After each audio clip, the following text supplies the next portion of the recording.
Here we are again with another episode, and this time we have episode number 10. 10 episodes. And we have the same usual thing going on here. We have 3 questions, and we have a whole bunch of awesome people here to answer these questions and discuss them. And to start off, we have Lauren. Yes. And then we have Robert. Waffles. And then we have the awesome Kiefer. Howdy. And we have a 5th person for the first time ever. We have Tiffany. And 5 people. It's 5 people, 3 questions. First, I'm going to start off with a trick question since we haven't discussed this ahead of time. But last week we talked about Black Friday and the things everybody was looking for. And raise your hand if you actually got any of that. Nobody, really. Things, so. Right. Me either. I was hoping Samsung was going to watch the last video and send me one of their hubs, but they didn't. Darn it, Samsung. But it's okay because they're going a different route with their hardware anyways and their game plan of things, so I decided to actually not go the route of smart things. I backed out. And, yeah. Oh well. But we have 3 questions this time around, and it's all geek, of course, as always. And we have all these wonderful people to answer and discuss these questions. But the first question that we have goes back to your childhood, or it could be today. It could be any point in time. But the question is, which cartoon had the coolest theme song? The one that stuck in your head the most. Let it be now, let it be when you're a kid, whatever it may be. And for this, we're going to start with Robert. Okay, well, in my opinion, the theme song that has always stuck in my head that I loved was Ulysses 31. It was a American-Canadian base. It was a take on the Ulysses story, but in outer space, and it had the longest guitar rip intro ever. And I just loved it. So, in my opinion, I like Ulysses 31.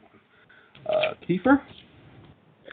Me, I don't have too many shows to go back on. I don't remember most of the theme songs to most of the shows, but a couple that did stick with me were the Teen Titans theme song and the original Animaniacs theme songs. Those were 2 really good ones, I thought. I thought they were really well done, and the animation was great in them, and the songs stuck in my head. I still remember them. But anyways, what about you, Lauren? Well, as a fan of instrumental music, The Simpsons. Yep. Mm-hmm. That was a good one. What did you just say? The Simpsons, composed by Danny Elfman. Oh. That is great. Love that. As soon as I found out about that question, it's been running through my head. What about you, Tiff? Well, actually, I think Pink Panther was probably one of my absolute favorites. It's a great theme song. But the history of the Charlie Brown theme song is kind of interesting because, it's a jazz song. And when they were first going to air Charlie Brown, it was a big controversy, and many people did not want it to be that. And so, yeah, interesting.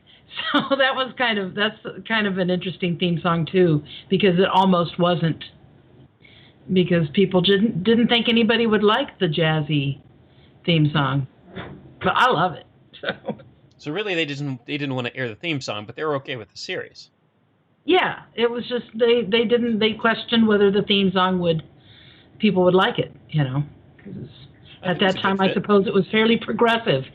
I think it was a good fit with that series. Did you know that when Peanuts got their start, they weren't even called Peanuts? Yeah. They were called Tiny People or something like that in a small little town in a Sunday newspaper.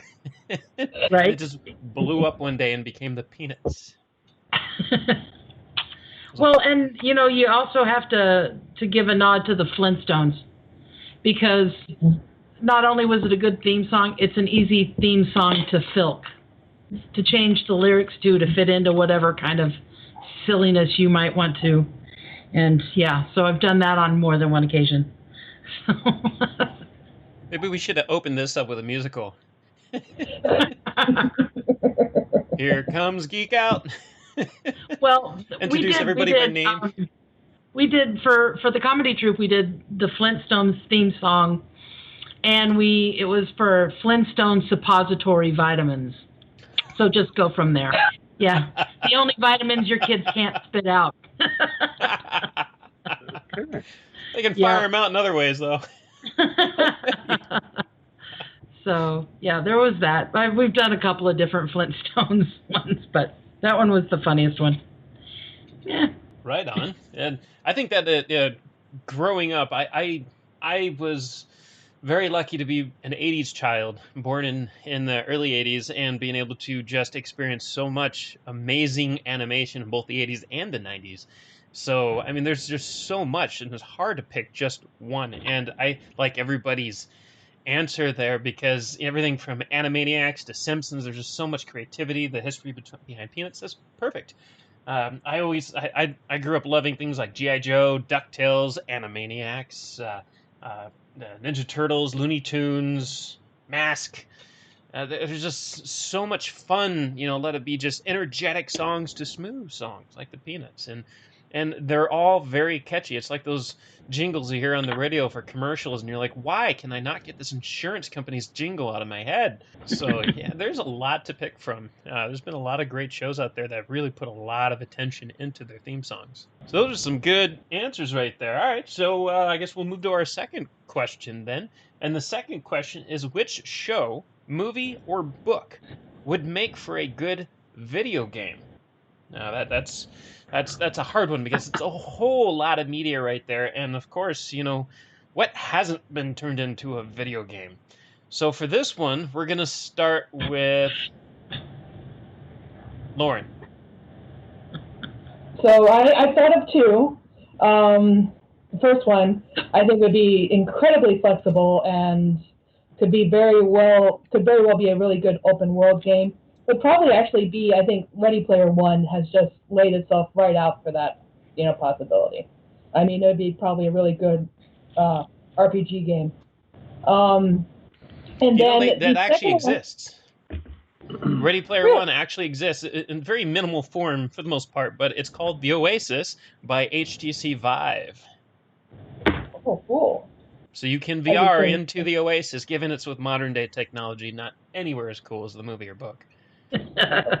Of course not. I mean, nothing ever will be. But the other one, actually, just because I remember playing these on the computer when I was a little kid, was I really enjoyed the Indiana Jones computer games when they were made back in like the late 80s, early 90s. I'd be really interested to see.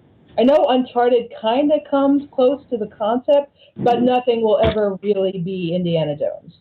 So I'd like to see those maybe get updated, or somebody come up with some new stories, and see what they could do with today's technology for those kinds of stories. So, what about you, Tiffany? Oh goodness! Well, not being a computer gamey kind of person, it would be hard to say. I think more than video games, I kind of like the virtual reality things that we do. That we've done in the past, where you go and you put on the vest and, you do that thing. And I don't know, so pretty much anything that is space-related would be great for those. I was surprised how interesting Ghostbusters was on that. So, yeah, anything space-related, obviously, would be good. But I like the virtual reality experience that we have done, and so yeah, that's all I got for that. Well, for that, let's move on to the next person then and go to Kiefer. You know what, guys? I think the Resident Evil movie would make a great video game. Don't you agree? It was a video game. Exactly. I never thought of that. Yeah. Just a zombie game. Movie. Just, put them in like a haunted house thing with a bunch of zombies, and it'd be great. I wish somebody would have thought about that. Jeez. I know. Great marketing. But anyways, in all seriousness, I feel the Bill and Ted's Excellent Adventure would make a great video game. I know they made an NES game. That doesn't count.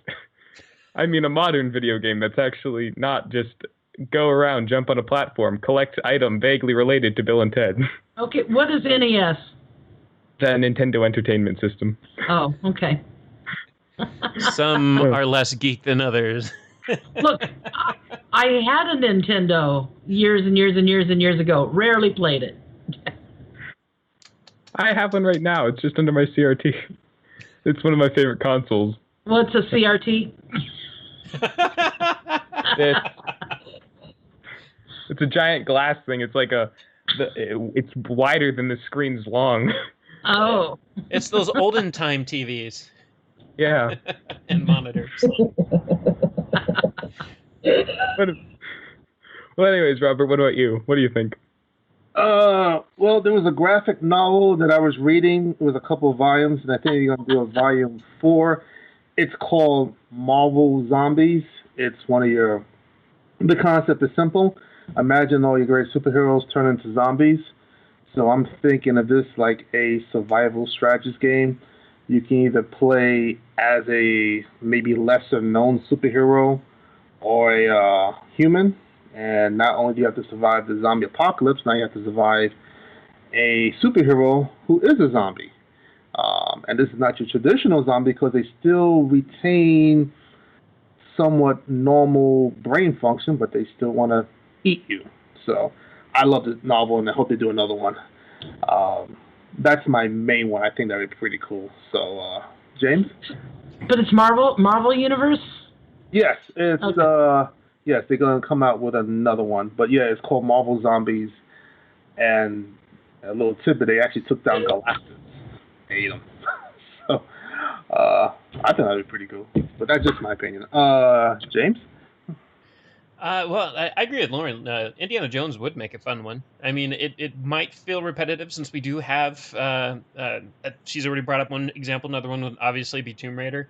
But yeah, Indiana Jones with modern graphics would be a much better approach for that franchise than what they have been doing, with like Lego Indiana Jones and things like that.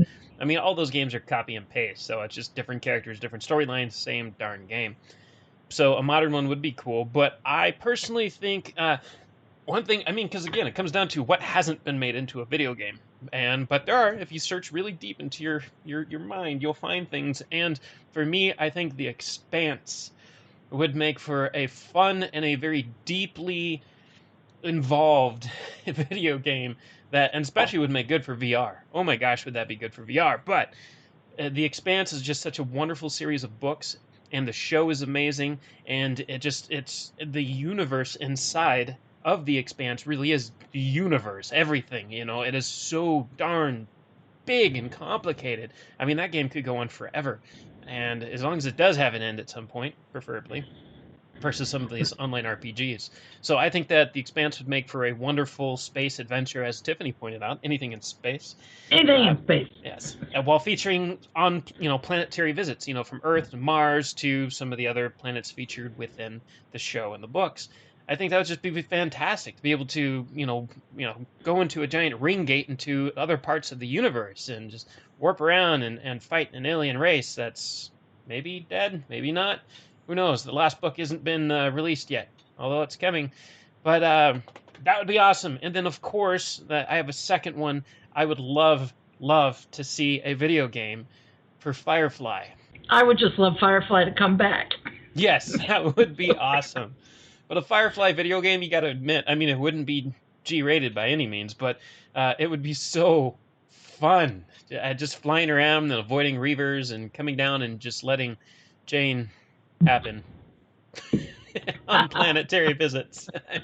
That there would just be so much entertainment in a video game like that, especially with modern day technology and graphics and open world design capabilities. So, but all some very good answers there. Yeah, one more thing. I feel like one other game that might actually be cool would be a Red Dwarf game. I don't know if you guys have seen Red Dwarf, this series. It would be a silly game. It would.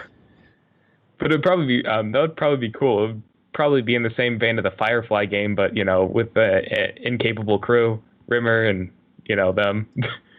Sure. That'd probably be fun. Why not? Yeah. That would definitely have an audience too, or just a pool of consumers rushing to get their hands on that. Hardcore fans. Well, Absolutely. Red Dwarf has quite the following, so yeah, there'd be a lot of crazy people that would definitely go in for it. Yes. One of those few British comedies that actually had a huge following, unlike Mr. Bean, which would not make a good video game. They already made a Mr. Bean video game. I think we own it on the Wii. Did they? What is it Yeah. about? I don't know. It's probably one of those cut and paste, oh, you're a 3D person collecting items platformer game. I think it was that. And you stub your toe a few times and make funny faces. Yeah, probably. Fall out a window a few times. Who knows? Yeah. Please, world, do not make another Mr. Bean video game. We don't need it. Red Dwarf. We can go for that. Definitely. All right, that brings us to our third question. And our third question is, I want to say it's a little bit more personal, but it's not. It's about as personal as all of these questions. But what movie or TV location would you like to visit and why? And this, again, could be anywhere within the timeline of things. But if there was one TV or video or movie location, shooting location, actual location that you could visit, where and why? And for this, we'll start with Robert. Okay, I actually got two. The first one is because as I've gotten older, I'm a big Ghostbusters fan. And the only reason why I never went back to the actual headquarters in New York is because I was working at 5 or 6 o'clock. I just wanted to go home. I didn't want to go down to wherever the Ghostbusters were. But I would love to go back to New York, which is doable, minus COVID, and check out the Ghostbusters Firehouse. That would be awesome. And they actually had the Ecto One doing a fan fest, be nice. The second one, there was a show first called Danger Man or Action Man, and then later known as the Prisoner with Patrick McGowan. It's English. I loved it, and there was a place called The Village.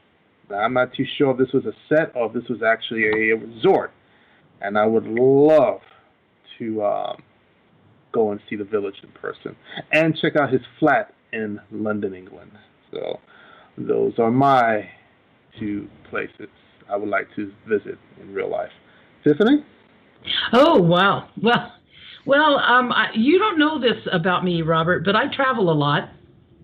And, so I've been to a lot of the places that I would want to see. Like I've been to Petra from Indiana Jones, when they go into the big temple So I've been to Petra. I've seen that. I've been to Cambodia for Tomb Raider.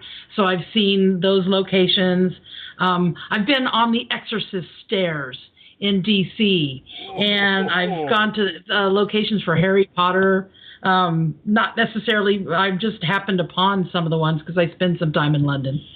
But I have not yet made it to Tibet. And a lot of movies are actually set in Tibet or, do on locations for Tibet. And I want the knife. Please, you guys have no idea what I'm talking about, do you? Eddie, so there's a movie. You mean Eddie Murphy, the Golden Child? Yes. Oh, okay. I want the knife, please. I would like to go to those locations that he goes to in Tibet. But I've been to so many others. I mean, I could give you a long, long list of locations that I have been to. I just gave you a really tiny list. But yeah, that's the one that I have not been to yet. I would like to go. If you could just make yourself a map, just like everybody does on Facebook, of all the places you've been, I mean, it would look like the attack of COVID on Earth. But much nicer. Yeah. Much nicer, thankfully. Yes, it would. But traveling's the best. So, I don't know. Lauren, where would you go? Well, you see, Tiffany, I have not traveled anywhere near as much as you have. But I do have two. Actually, you mentioned one of them. I've heard that the studio tour for Harry Potter in London is really quite something. I'd love to go and check that out. Well, I didn't do the studio tour. I did the tour of the places in London, the city, where they actually filmed. Oh. Yeah, some of the alleys and whatnot that they were in, that then they then changed to like Diagon Alley and things like that. Yep. That's cool. Yeah. So basically, London. Yes, basically parts of London. Studio tour, check out what Tiffany was talking about. Yeah, probably the Furious Studio Tour is really amazing. Yeah, and I'd also I mean Lord of the Rings. So basically, New Zealand. I'd love to go down there and see. I mean, I know it's non-location. That's I really like to see. I hear New Zealand is beautiful, and you can tell that from the movies. So I'd love to go down there and check it out. What about you, Kiefer? Me personally, I mean, the only set that I really would want to go to is the Circle K that they sit outside of from Bill and Ted. That would just be cool. James can attest to this, but Circle K is great Mountain Dew slushies, so it would be cool to get one from there. Keep it as a souvenir. Hang out outside and... Yeah, ask people history questions like they did in the movie. Yeah. Yeah, that'd be fun. Hey there, pup. But yeah, other than that, I might. What would be cool is to go to some of those spaghetti western shooting locations because they actually have like actual live performances. Some people use the on-set locations that they never tore down and just use them as like western things, and then you can just see a full show of them, and it's really cool. That would be really fun to see. There's a little location here near Las Vegas where they filmed some things way back in the day out at Valley of Fire. And there's like a stone, I think it sort of was a fireplace at one time. That's still there and stuff like that. You can go see those at Valley of Fire. There was a Star Trek episode, or Star Trek movie was filmed partly there and stuff. So. That's cool. Oh yeah, Lost in Space, I think, did an episode where they had something in Nevada, didn't they? In the desert? They did, somewhere. Yep. With the original ship crash. That would be cool to see. Well, I'll tell you, if you want to go someplace really cool, go to Petra. Go see the temples at Petra. They're just incredible in Jordan. Petra is just a facade, right? Or do you actually... well, no, there are rooms but they were tombs. So inside all these beautiful facades, they're just big empty rooms. Okay. And so, so they are beautiful and ornate. And I actually just watched a thing the other day on how they built them. They started top down on most of them. So they carved out the rock on the top and then went down and carved it from the top down, which was really amazing, especially after having stood there and looked at it going, wow. So, yeah, just really incredible stuff. But they're amazing. Cambodia is absolutely incredible, too, though. I wept when I got to the temple at Cambodia. It was so amazing. Anyway, James? Me? Let's see. I would have to say, I've seen some of Harry Potter stuff. Oh, wait, no, that was Disney World. Never mind. That's fake. No, if there was one really location I'd like to go to that I haven't already, it would be anything filmed in space. Very broad, but I think it covers many things. But if it was actually filmed in space, which there are some movies that were filmed in space to get some of the scenes, I would love to visit those sets. Even though the sets aren't there or anything, but I'd love to just be within the space, to be in space. Yeah. So anything space. So you want to go to space, is what you're saying. I want to go to space, darn it. I want to. Hurry up, human civilization. Get us to space on a consumer level, affordably. That's it. The thing with going to space, it seems really, really cool and all. And the weightlessness thing really appeals to me. But I really want somewhere to go when I'm in space, not just to go up to space and look down at the Earth and go, ooh, big blue ball. I want somewhere to go. So, baby steps. Baby steps, but I want, one giant step, dang it. I want to go somewhere in space that would be interesting to go to in space, not just space. That'll be when we start filming shows like The Expanse, but in space in a much more advanced way. Well, I've actually watched the first season and part of the second season, and it doesn't seem that it moves very fast, this show, and it sort of loses my attention. And I haven't watched it in so long, I'd probably have to go back a couple of episodes just to figure out where the heck I was. I just don't understand everybody. Oh, the Expanse, and yeah, it's okay, but it's just not pulling me in. So I don't know. Well, it's because it's so big. I think that's the issue. That it's so universal, and there's so many characters in play. They have to spend at each season or each book a plenty of time just with character development alone. And even I've loved the series of books. I have them all except for the last one, and I'll have it when it comes out. But there's been a couple of the books that took a while to really capture my attention because it just dragged on and on and on because there's so many characters involved, and they have to make sense of things and how everybody has their role, and how everything Was that plays in the out. books you're talking Yeah. about? Yeah, in the books. So they're having to do the same thing in the show as well. Now, mind you, that the show, it has a lot of combined characters to make it work. To actually make it, actually usable for a show, or else it would be way too complicated and way too long of a show. Right.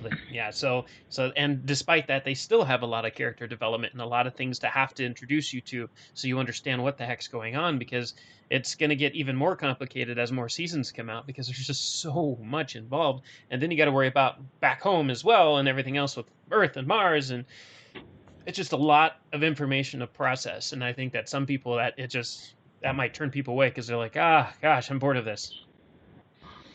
It just isn't drawing me in. I mean, there are some aspects of it that I think are really cool, but again, it just doesn't draw me in. I like it. What really draws me in on the show is the fact that they really push hard for taking that extra distance into the direction of making things more believable or real, I guess you can say, based on what we understand about space.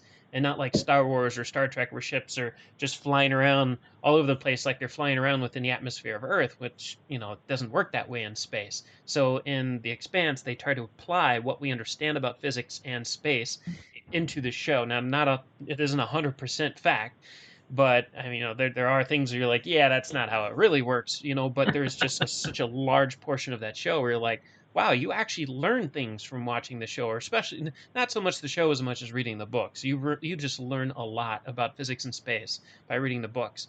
And especially when you look back and see some of the astrophysicists and some of the other people that have actually spoken about the books and even recommended them, because they're like, hey, they actually nailed a lot of this science. You know what I watched this morning? What was on TV? Galaxy Quest. Galaxy Quest. Oh, that was a good movie.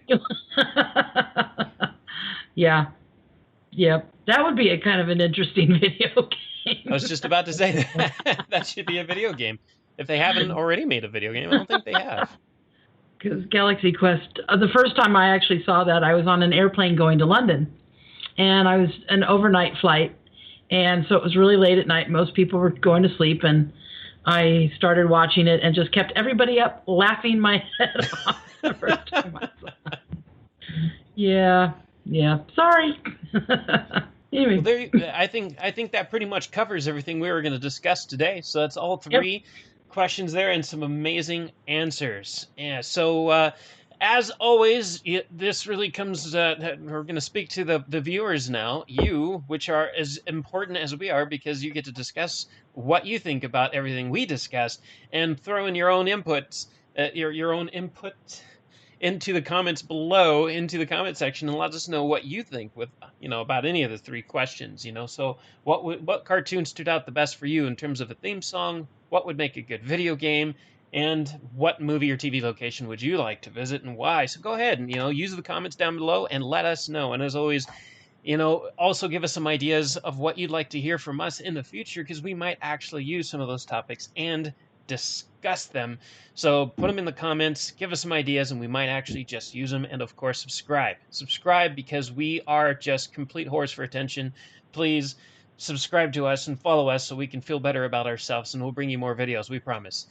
So there you have it. Thanks a lot to this awesome group of people here. We have Lauren, we have Robert, we have Kiefer, we have Tiffany, we got me, I'm James, just the guy that talks a lot. We got a lot going on here and a lot of wonderful people. So for everybody else, stay tuned, subscribe, and catch us on the next episode.